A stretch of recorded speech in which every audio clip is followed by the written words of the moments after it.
How's it going, everybody? It's been a while.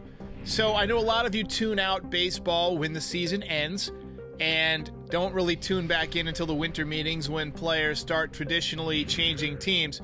So I wanted to quickly recap everything that's gone on this winter, and then we'll get to the live stream. People have pretty much assured me and you they're going with the idea of Peraza or Volpe is going to be their shortstop next year. Currently, we don't have a right fielder. We don't have a left fielder. The thing that stuck out to me was Brian Cashman talking about the process being sound, and if the process is sound, process is to some degree more important than the outcome. Anthony Rizzo is going back to the Yankees. The main reason I wanted to come back is because I love being a Yankee. There is a club option for a third year that could boost it over $50 million.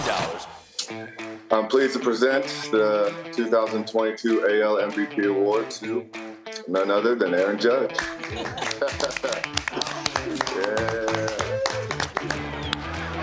High fly ball, deep left. There it goes, soaring into history. I don't think the Yankees need to even dance or play around. You get this deal done because it sets the marker for everything else you're going to do. We're on the clock, so we're not, certainly not going to mess around. Judge is going to be the highest paid position player. The year he had, I'm with Steve. All bets are off. The players I think are taking the most money, period.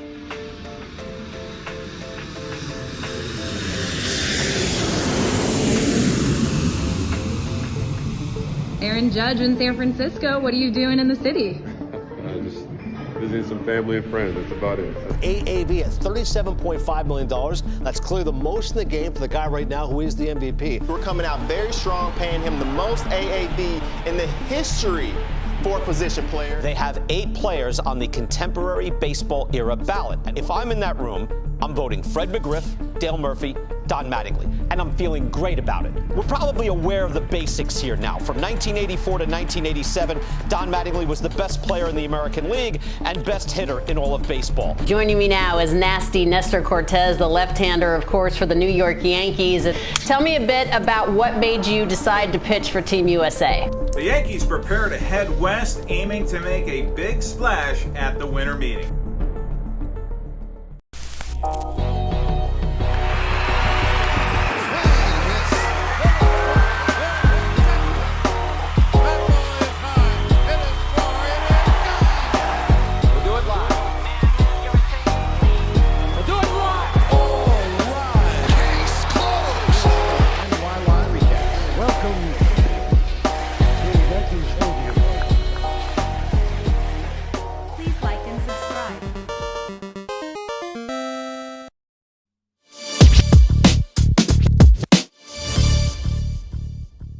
How's it going, everybody? Welcome back. It's been a while.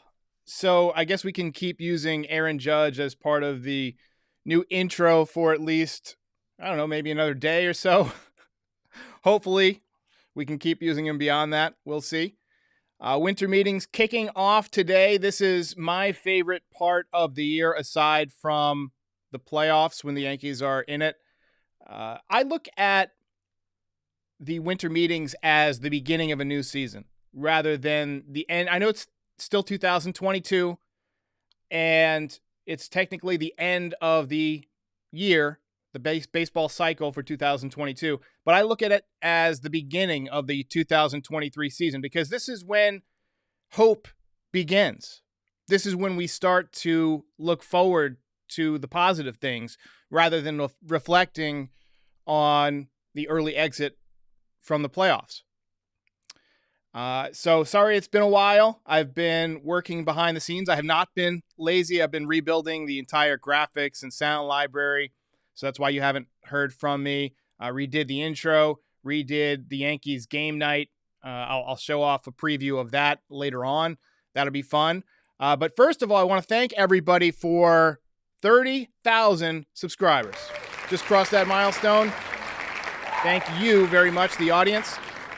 And this live stream is dedicated to you guys because I want to get your takes on the Aaron Judge situation, on the battle for shortstop. Hal Steinbrenner saying that Volpe and Peraza essentially are going to duke it out for the middle infield spots. I know I have a favorite, and I have a way that I would set up the infield, but I want to hear how you guys would do it. I still see a lot of people saying that the Yankees should sign Trey Turner or Dansby Swanson or Xander Bogaerts. You still got Gleyber Torres as a potential trade chip, but DJ LeMahieu is still injured and may require surgery. I haven't heard the latest whether or not he's actually going to have the surgery, but his foot is a very unusual injury. And so him having surgery might affect what the Yankees do with Gleyber Torres.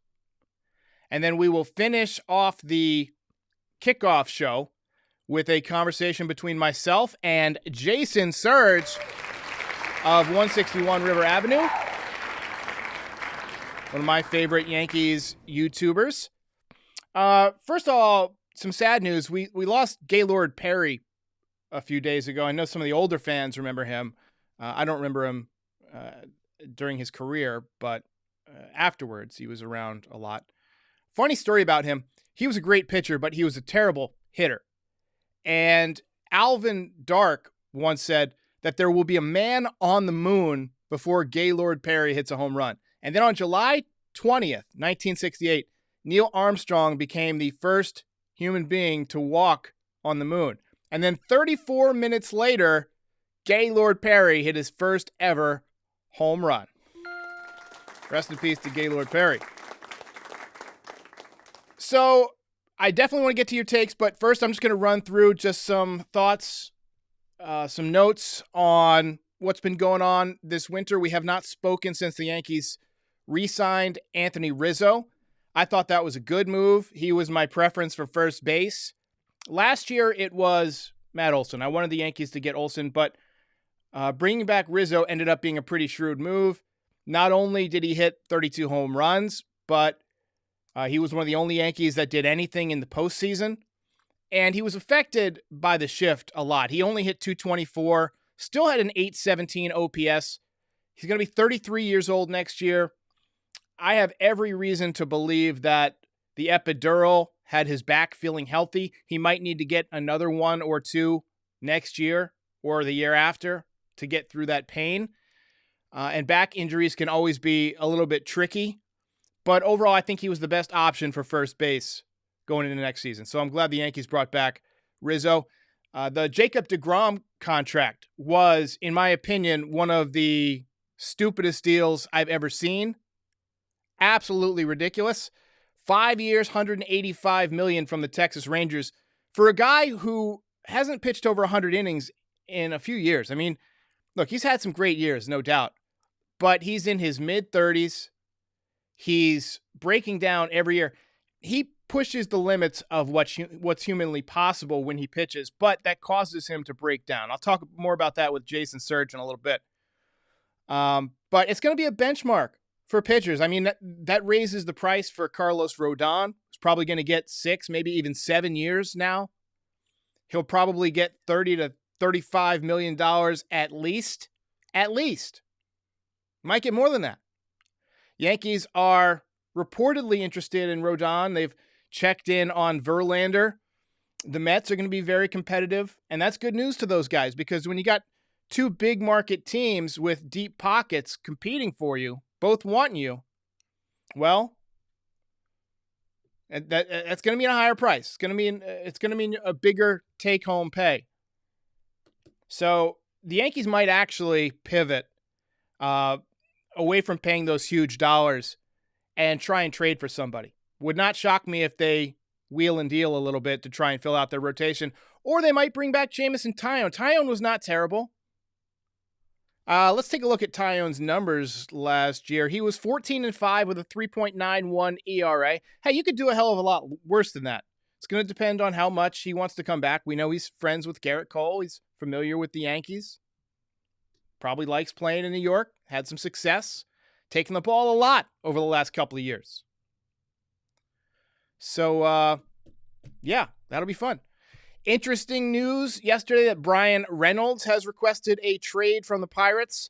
He's played center field for Pittsburgh, but I think he could be an excellent fit for left field if the Yankees choose to go that route. If they lose Aaron Judge, I think there's definitely a possibility they could go out and try and get Brian Reynolds. He's a switch hitter. He turns 28 years old in January. He hit 27 home runs last season, so he's got some pop. He's probably at the point in his career where he's ready to win. You know, Pittsburgh has not been competitive. So, you know, being on a better team with better players around him might make his numbers even better. And it might be that spark to really, you know, take that next step. There's Benintendi still out there. But word around the campfire is that the Astros are interested. That's not encouraging to me. They already signed Jose Abreu, who kills the Yankees. Masataka Yoshida is out there. Great contact hitter from Japan, left-handed bat. However, scouts say his defense is a liability. And to play left field in Yankee Stadium, you've really got to be able to cover some ground. So, and it's always kind of like a roulette move to bring somebody in from Japan. It doesn't always translate. Sometimes you get the Shohei Ohtani or the Hideki Matsui, and sometimes you get Keiagawa or Kaz Matsui. Seiya Suzuki was considered a can't miss last year, and his numbers dropped off considerably. OPS was over 1,000 in Japan, 38 home runs, but just a 770 OPS with 14 home runs stateside. So anyway, we're in for a fun week. It's going to be a 3 or 4 day saga that's expected to be crazy. Generally, things pick up around the end of the first day, maybe the middle of the second day. There's been a lot of negotiation going on, and usually somebody likes to make a splash on that first day, get some attention. So I think you're going to see some moves tonight, and then you'll see more moves tomorrow, and then the last day there'll probably be even more craziness. Generally, trades come together at the end because guys, you know, they spend all week negotiating, talking, and then they like to pull the trigger before the end of the meetings, before everybody goes home. You got the Rule 5 draft. So, going to be an interesting week. And finally, we got to talk about Aaron Judge. About a month ago, I was pretty confident that he would be back.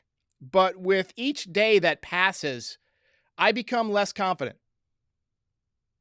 I heard yesterday that the Yankees removed the Judge's chambers from right field at Yankee Stadium.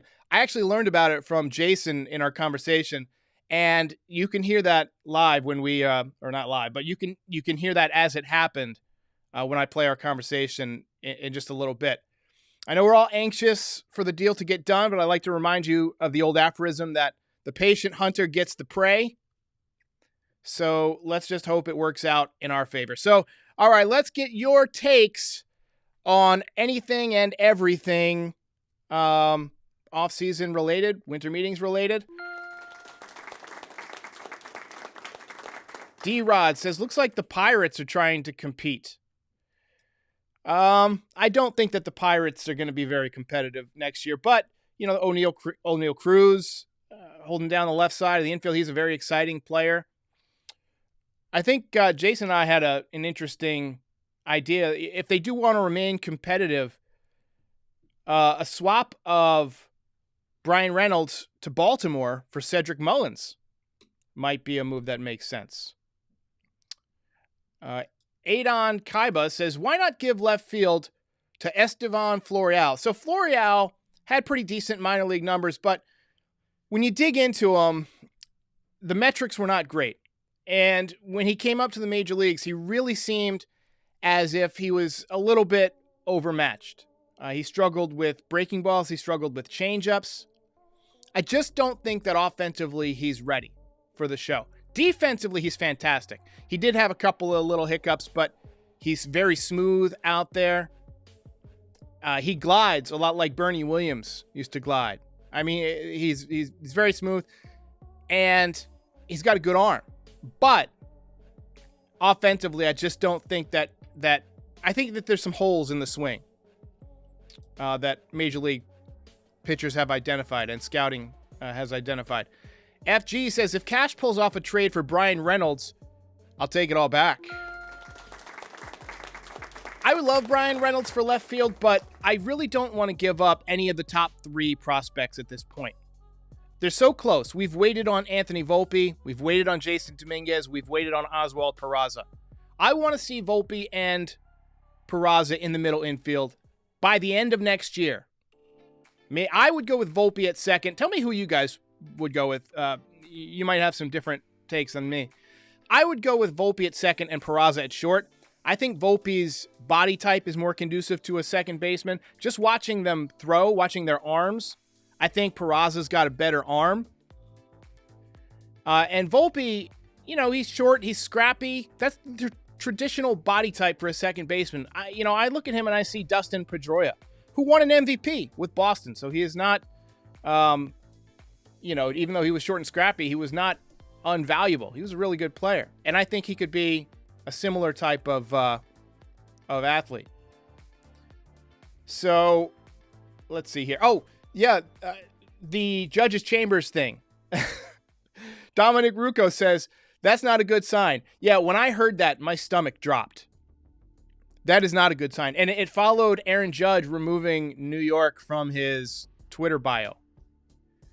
So the combination of those two things did not make me feel good. Kodai Senga, who you're seeing on your screen right now, is somebody who's gotten a lot of attention. Japanese pitcher. I think I've been more confident in Japanese pitchers in recent years because, one, they seem to have figured out whatever the metrics were that they didn't have for guys like Keiagawa and for Hideki Irabu. The pitchers seem to be doing a better job right now. And when I see him, his splitter, all that, it reminds me of Hiroki Kuroda.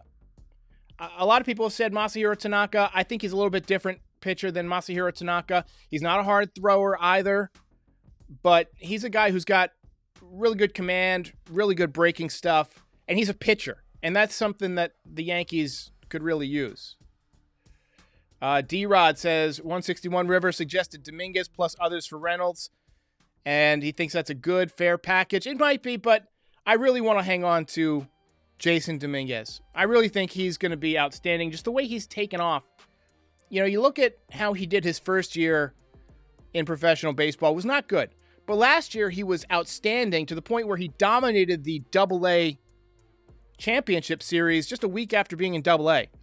He homered from both sides of the plate, I believe, at least 2 or 3 times, which is something you don't normally see from, younger switch hitters. It normally takes switch hitters a while to get consistent enough from both sides of the plate that they can do that. And just to see him rocketing up the levels like he did last year, I really think he's going to end up being a stud. We know he's got the speed. He stole 37 bases in the minors last year. With the bigger bases and the pitch clock coming to Major League Baseball next season, I really see Dominguez as somebody who could, right out of the gate, beginning his rookie year, which I think will be 2024, be somebody who hits 20 home runs and steals 20 bases right away. Same with Oswald Peraza, and same with Anthony Volpe. They've all got speed and power. And I think that when you combine those things, those elements, it makes you a lot more difficult to beat, especially if you play good defense to go along with it and have good pitching. So the direction that the Yankees are headed with some of these younger guys that you've been waiting on is the direction I want them to go. So if the price for Reynolds is Dominguez, I wouldn't make the deal. And I know that some people will criticize me for that, but Jack Arnold says Dominguez comparisons to J-Rod. So I don't know, what the metrics say on those guys, because obviously J-Rod is somebody who dominated last year as a rookie, and all the StatCast stuff loves him. We haven't had that kind of data to pull from for Dominguez. So we don't know how, accurate those comparisons are. But I do think that, when you look at Dominguez's numbers, the way they're improving as fast as they are, there is a case to be made that he's going to be a lot better than he is right now. Like, his trajectory is skyrocketing. Iden says, would you trade Stanton to San Diego? I don't know if Stanton would accept a trade, but if they're willing to make that deal, I would absolutely look into it. I like Giancarlo Stanton. I think he's been one of the Yankees' only great postseason hitters for the last few years. But let's face it, he limits your flexibility. You can't really use the DH position as often because he clogs it up. He doesn't run very well anymore.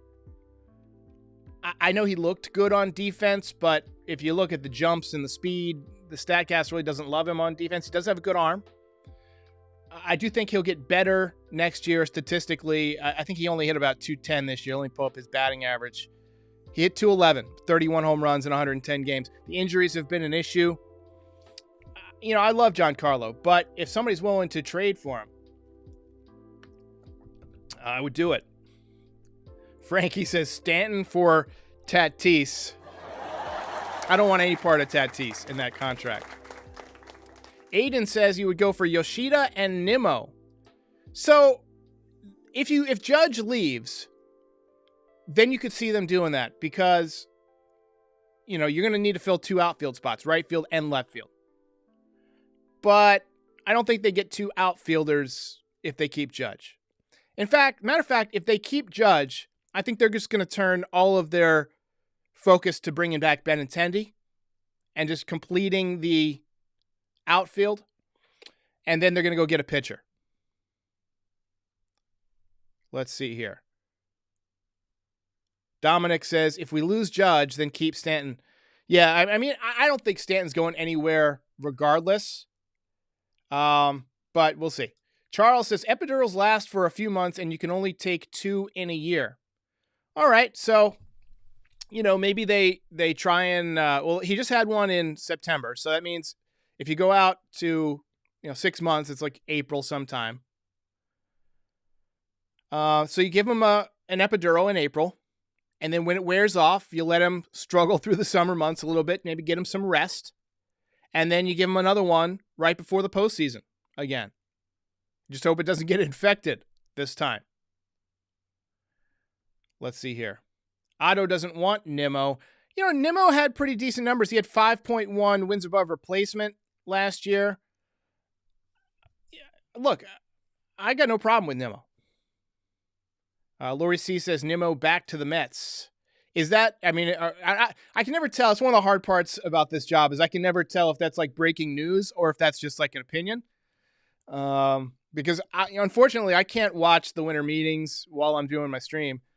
But, Nimmo, I could see him going back to the Mets because they've got some money free now because of DeGrom leaving, and they're going to want to reinvest it in the ball club. That owner over there, Cohen, he wants to win, and he's not liking watching his players leave. So, Big Dave says Stanton is hurt every year. He's fragile like glass. He definitely does get hurt a lot. I've always said staying healthy is a skill. And some guys have it and some guys don't. I don't care how muscular you are if you're not flexible. Action VJ says, no Judge, get Reynolds and Benintendi and Rodon and be done. I still think they also need to handle the third base situation. I can't tolerate watching Josh Donaldson for another year. Reports are that the Yankees are looking to trade Donaldson and Hicks. They might have to package a prospect. They might have to eat a lot of the money, but it sounds like it's something they're looking at. They're also interested in Verlander. You're seeing his stats on the screen right now. I think his price tag is probably a little bit too high, but honestly, I really like the idea of Verlander, but not for 3 years. If you could get him at 2 years with a vesting option based on innings pitched, let's say he throws 170 innings in each of the first 2 years of the contract, then yeah, maybe the vesting option kicks in. We got Masataka Yoshida on your screen. Watching his swing, his follow-through reminds me a lot of Tino Martinez. I didn't notice that until somebody pointed it out in the comments. I thought that was a really, really appropriate comparison. He stays level through the zone and creates a lot of backspin. So he's got power, but he also doesn't strike out very much. Just a very quick swing. Again, the defense doesn't sound like it's great, but look at that home run right there. Doesn't it remind you of the Tino shot in the 2001 World Series against the Diamondbacks to right center? Same exact swing, same exact result. I really like what I'm seeing from Yoshida, but again, I want to take a look about, at the defense. Frankie says it's scary how close it is to Tino. 100% agree. Dwight says Verlander hates the Yankees. He would never come here. I've never heard him say that he hates the Yankees. I think, he's competed against the Yankees a lot in the postseason. But, that also, it creates the perspective of, hey, these guys are in the postseason a lot. And he's got a chance to be a Yankee hero, to get them over the top. Aiden says, how much will Yoshida cost? Your guess is as good as mine. There's a posting fee, and then, I think there's a exclusive negotiation rights. I believe that's how it works. So we'll see. Frankie says, bring Mr. Kate Upton to New York. Excellent. Justin Infante says, do you want to bring Gleyber Torres back or trade him? The DJ LeMahieu situation makes it tricky because Volpe might not be 100% ready to play second base. You might need some time in the minor leagues, and if you do that, then you're a little short. I mean, I guess you could play IKF over there at second base. I think he would do less damage at second base than he did at shortstop defensively, because second base is more about ranginess, especially with the shift going away, than it is about arm strength. He does not have a great arm. But we didn't really see IKF play second base last year. He's pretty much been a shortstop and a third baseman the last couple of years. But I kind of agree with Big Dave that he's got some value right now. I don't like his approach at the plate. Especially down 5 or 6 runs late in the game, nobody on base, still trying to take the home run swing. Just was not a fan of that. It seems very selfish. But look, there's no question that he's got some value. Also, the mocking thing, I mean, it was funny, but it's not really the Yankee way. He's got some value. He's got some power. He almost made the All-Star team as a second baseman last year. Had a big second half slump. And there were times when he looked really good. There were times when he would go on hot streaks and really carry you for about a week. But he also has some hustle issues.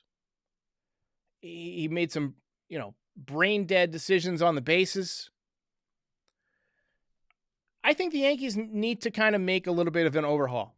They need to focus on getting good ball players, athletic players, guys who can hit for average, guys who can hit the ball all over the infield, who run hard, who play hard. I love watching Peraza play. Look at that. I mean, the guy's got a great swing, great arm.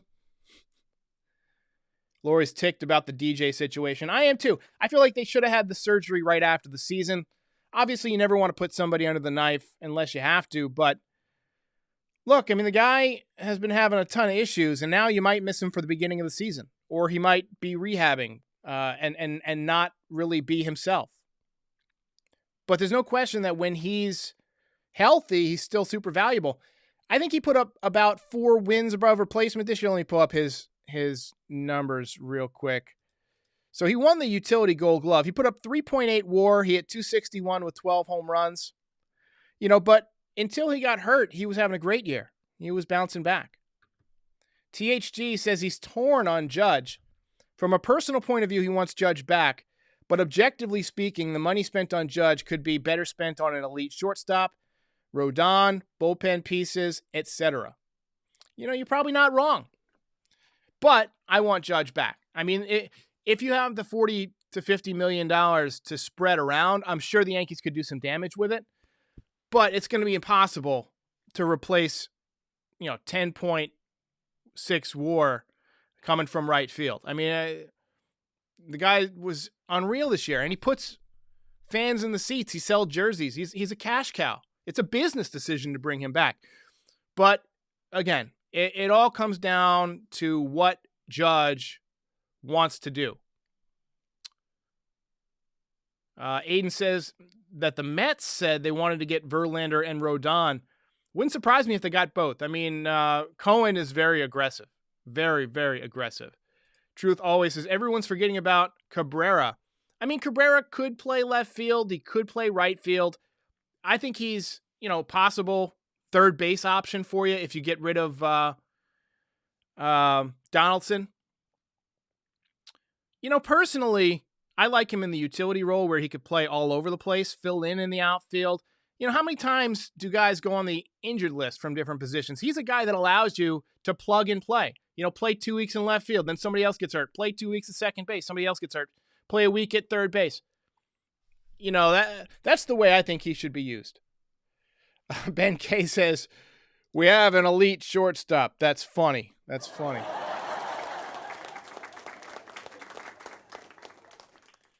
All right, guys, I'm going to play a conversation that I had with Jason Cerge from 161 River Avenue.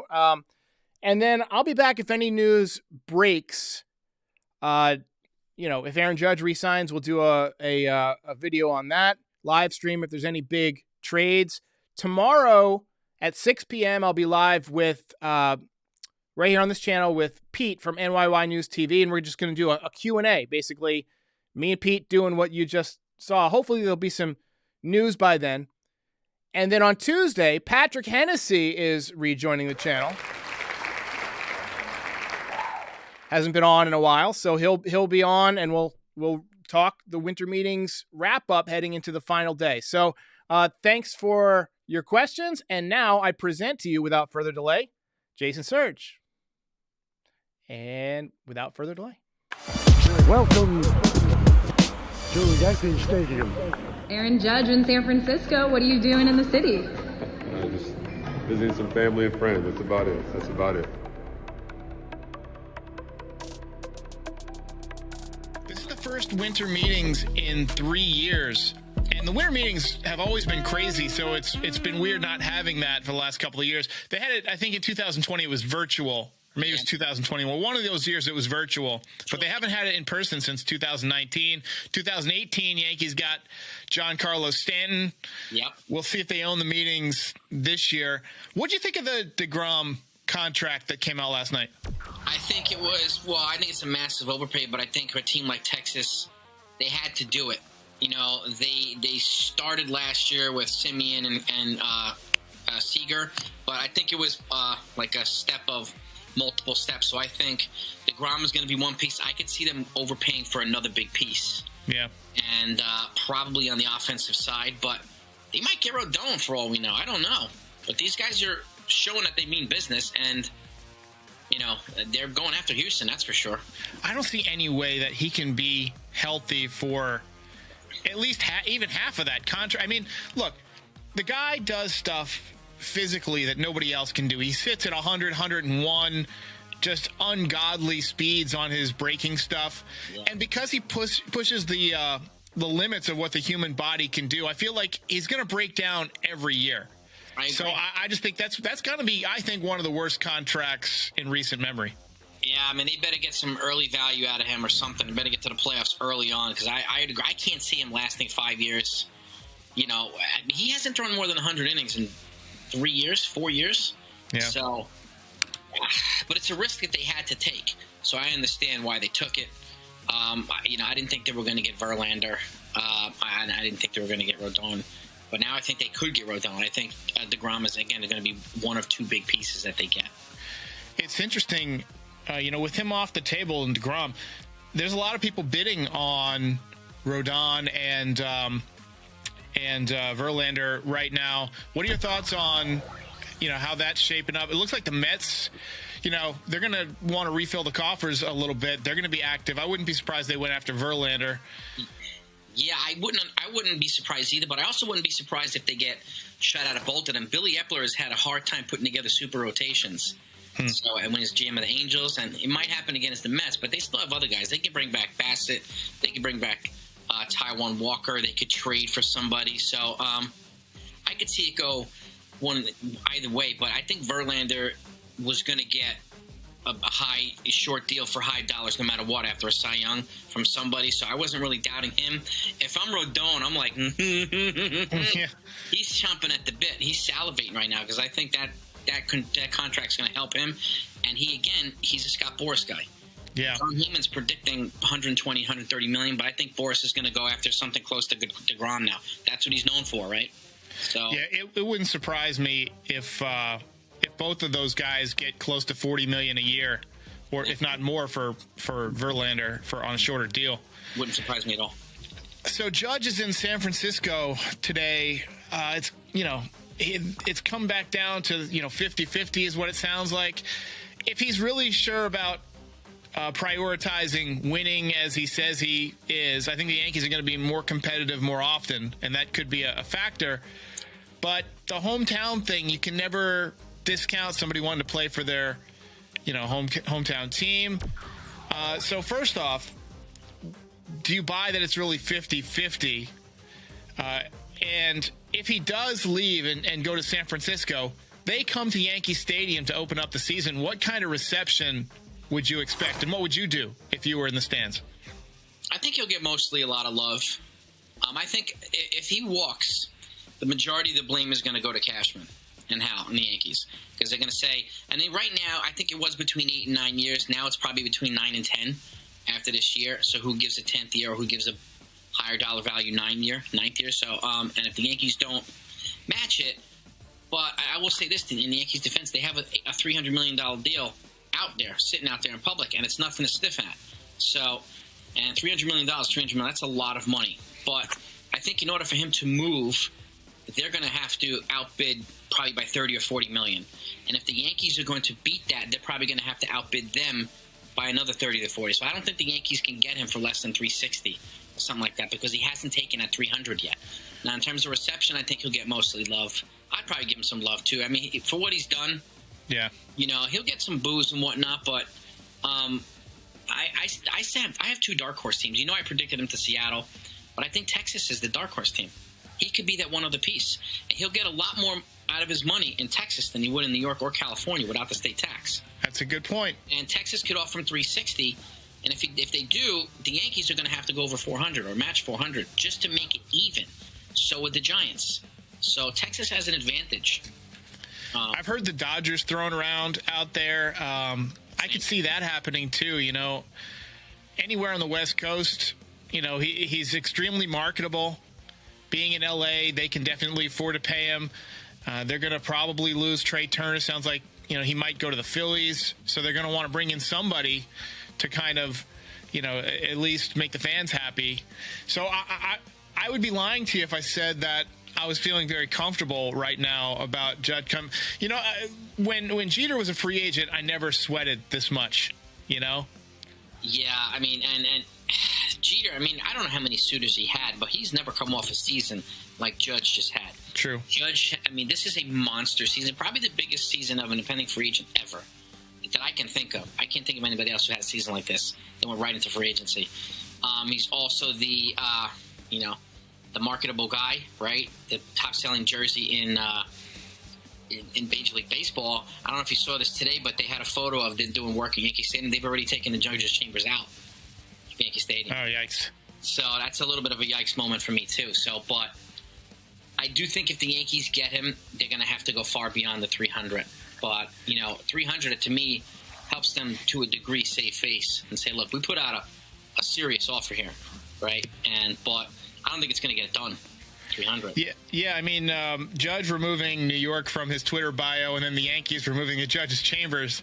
I didn't think it would be possible for me to leave a call with you feeling worse than I did, because you're generally more optimistic than I am. But I didn't know about the whole removing the Judge's chambers thing, and I got that feeling in the pit of my stomach, like when you take a curve too fast and you just have that flash of, burning alive in a ditch. I just kind of had that feeling just now, and it was not pleasant. I feel like the Yankees are that boy in high school who gets dumped by the hot cheerleader. Kind of feels like that. You're getting dumped by the super hot girl. Yeah. For a little while. That's what it kind of feels like to me. But, I mean, to a degree, the Yankees can do this. We know this, right? The question is, will they? I think everybody knows that it's going to be at least 9 years. And I don't think anybody who's going to come in with an offer, and I think he's going to get a few at the winter meetings, which is probably why I think he wants to wait until at least the winter meetings to see what else comes in. And rightfully so. It makes sense. But I think everybody knows it's going to be 9 years, probably 360. That's probably going to be the real floor. The 308 is like a basement, in all honesty. If we're being real here, I think they're going to be the minimum number. Yeah. The Benintendi Houston rumors also got me feeling the heebie-jeebies a little bit. What are your thoughts on that? What's the backup plan for you if Benintendi goes, to Houston or anywhere else? Because the Yankees still need a left fielder. Yeah. We heard today that Brian Reynolds is available, but I don't think Cashman's going to want to ante up the chips to get him because it's probably going to cost you a Volpe or a Dominguez, and those guys are on the brink now. Maybe if you could get him for some lower level, like a Roderick Arias type, but I just don't see the Pirates being willing to part with him for that package. There's Yoshida, but do you really ever know with the Japanese players how it's going to translate? I mean, Seiya Suzuki didn't really tear the cover off the ball this year. Who's your guy? If Benintendi's my guy for left field, but if Judge happens to leave, I hope Cashman's already placed a phone call to Pittsburgh and said, what do you guys want for Brian Reynolds? What do you want, right? And let's just say it's Dominguez, Will Warren. I would even throw Gleyber Torres in there because they need a second base. They might not need to give up Peraza because they've got O'Neal Cruz and they've got Brian Hayes on that side of the infield. That's true. So, but second base, they could probably throw him in. This guy can play multiple positions, so it might. I don't think they would take Gleyber, though. I mean, Gleyber makes too much money for them. They're going to want young, cheaper assets, right? I could see Everson Pereira, probably, what's the kid, Austin Wells. Like, it's going to cost a lot, but this is where Cashman can be really, really bold. And if you're going to give up a package like that, it's got to be for the right guy. To me, a guy with 3 years of control, you can even add 3 or 4 years on the back end of it at $30 million per, and it would still be a third of what Judge's contract's going to cost. And you have that covered. But I would, Reynolds and Benintendi and Nimmo. I like Nimmo. Nimmo's good. He had a 5+ WAR, I believe. All right, well, here's another thought. If one of these teams misses out on the Verlander or the Rodon sweepstakes, what are your thoughts about dealing Montas? Maybe, you guys need pitching. We got this guy, but you're going to have to pay some prospects, and maybe get back some of what we gave up, to get him. Because I just don't think it's going to work out. I know he wasn't super healthy. Yeah. But, looking back at the splits, I've been watching a lot of highlights and lowlights of Montas this winter. I don't think it's going to work out. And I think it might be a decent idea to try and unload him on somebody who misses out on one of these bigger pitchers. Yeah, I mean, he did suffer Andrew Heaney syndrome for quite a while, and giving up 5-6 runs a game, it wasn't the ideal, but I have a feeling the Yankees might wait until the deadline to reestablish some value, but move him. But if somebody's willing to take him this offseason, I wouldn't hesitate to move him. I really wouldn't. Yeah. Especially if they bring in a Rodon or if they bring in whoever it might be. If they bring in a Russ Stripling from the Blue Jays or somebody like that. I wouldn't hesitate to move him if somebody's willing to take him. They gave up a lot for him. It didn't pan out, unfortunately. And if he's healthy, he'll be productive. The veterans ballot. Mattingly is up for induction. We got some other guys up for induction. Fred McGriff. Some of the steroids guys, Clemens and Bonds and such. Actually, I think Bonds is still on the regular ballot. But who's getting in if you're making the votes? You're the dictator here. Who would you put in? I'm going two high character guys: Fred McGriff, Don Mattingly. Yeah, I think they would both go in for me. I think about Mattingly and the injury, and then I think about the steroid era and how a lot of guys, probably would have been out of baseball with injuries or would have severely declined, but they used that HGH and things like that and steroids to kind of come back from injuries. And I just think that Mattingly, he was kind of a victim of circumstance. He was a beloved figure. And, there's not a lot of Yankee success that you could talk about in the 80s. So if you're going to put somebody in from the 80s to represent the Yankees, why not Don Mattingly? He was the best player in baseball for several years. And at least 3 years. And his stats were right at the top for everything. And again, him and McGriff were overshadowed with all these steroid guys. They were taking, whatever they were taking and juicing to the gills. But these guys were consistent, 35 home runs a year.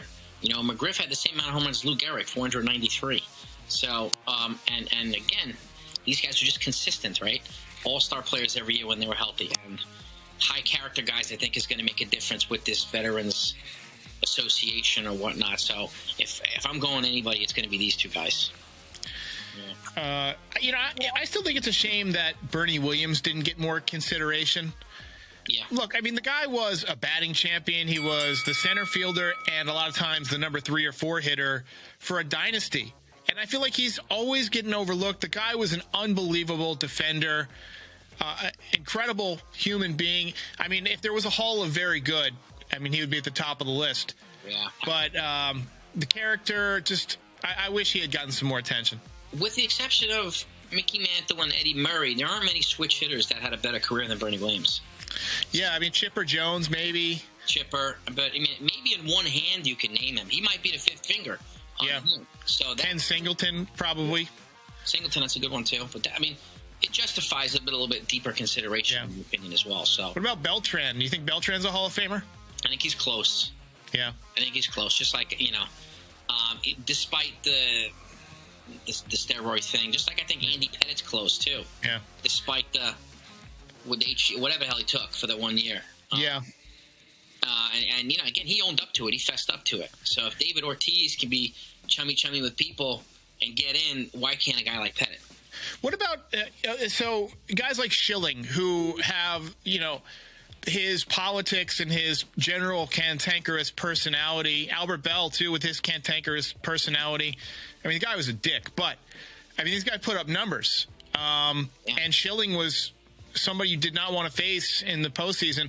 I think you've got to separate the human being from the accomplishments on the field and the ball player. You know what I mean? Ty Cobb was the worst people ever, but he was one of the greatest hitters ever. Yeah. He was like a white supremacist. He was terrible. Yeah. But you can't not put that guy in the Hall of Fame. So, I mean, those guys have to be consideration, too. Like, Kurt Schilling, just like Pettit, was one of the greatest postseason pitchers ever.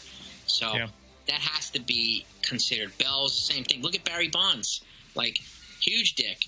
But his stats, he might not get in because of whatever. But, like, Schilling and Bell, those are 2 good points. 2 good points. And, again, Schilling didn't cheat. Right? Neither did Bell, as far as we know. So, you could be a dick all you want, but you didn't cheat. So, you still should be eligible to a degree. Jason Cerge, great conversation as always. Look forward to your live streams during the winter meetings. It's gonna be fun. And feel better. I know you've been a little bit under the weather, under the knife a little bit. So hang in there, and I'm sure we'll talk again afterwards. Thanks for having me, bro. Ball game over.